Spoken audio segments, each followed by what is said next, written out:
আজই প্রথম supplementary list প্রকাশ করতে চলেছে নির্বাচন কমিশন। আর তার আগেই মালদায় এক বিএলওর মৃত্যু।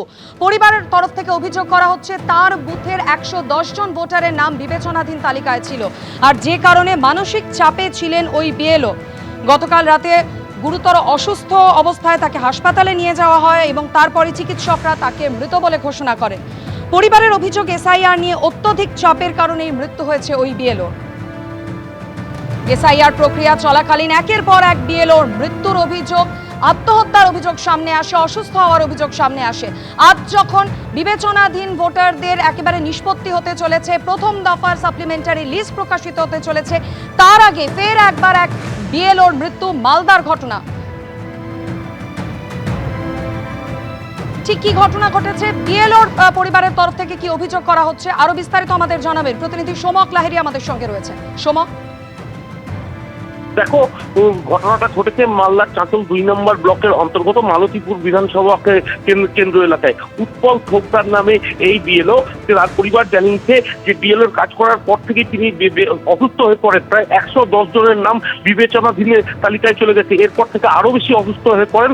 এই পরিস্থিতিতে তাকে অসুস্থ অবস্থায় চাঁচল হাসপাতালে নিয়ে গেলে চিকিৎসক মৃত ঘোষণা করে। মাধুরী, ধন্যবাদ সোমক।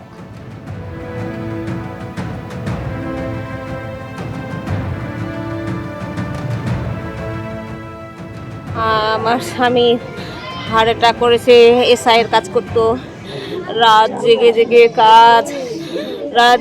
কাজ করতো। কি চাইছেন এখন? আমি এখন সরকারের কাছে সাহায্য চাইছি। আমি আমার মেয়েকে নিয়ে কেমনে চলবো, আমাকে যেন সরকার সাহায্য করে। এরকম 2-1 দিন থেকে একটু অসুবিধা, রাত জেগে কাজ করা। আর কালকে তো কথা হলো যে কে আসছো, এইটুকুই যে সবাই আসছি। তো আমাদের যাও বাইরে বসো।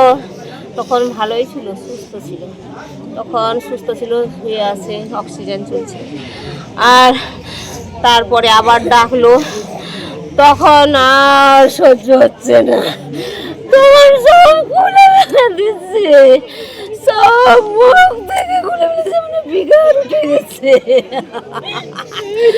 আজ বিবেচনাধীন ভোটারদের জন্য প্রথম সাপ্লিমেন্টারি লিস্ট প্রকাশ হবে। কি হবে লক্ষ লক্ষ ভোটারের ভবিষ্যৎ? আরও 10 লক্ষ নাম কি তালিকা থেকে বাদ পড়তে চলেছে? তালিকা প্রকাশের আগে এ নিয়ে জল্পনা তুঙ্গে। আজ 28 লক্ষ নাম প্রকাশ হবে প্রথম দফার তালিকায়। যাদের নাম চূড়ান্ত ভোটার লিস্টে ঢুকছে তাদের নামের তালিকা থাকবে, পাশাপাশি যাদের নাম বাদ যাচ্ছে তাদেরও আলাদা তালিকা থাকবে। প্রথমে জেলা নির্বাচনী আধিকারিকদের কাছে পৌঁছে যাবে লিস্ট, সেখান থেকে বুথে বুথে টাঙিয়ে দেওয়া হবে, পরে তা দেখা যাবে অনলাইনেও।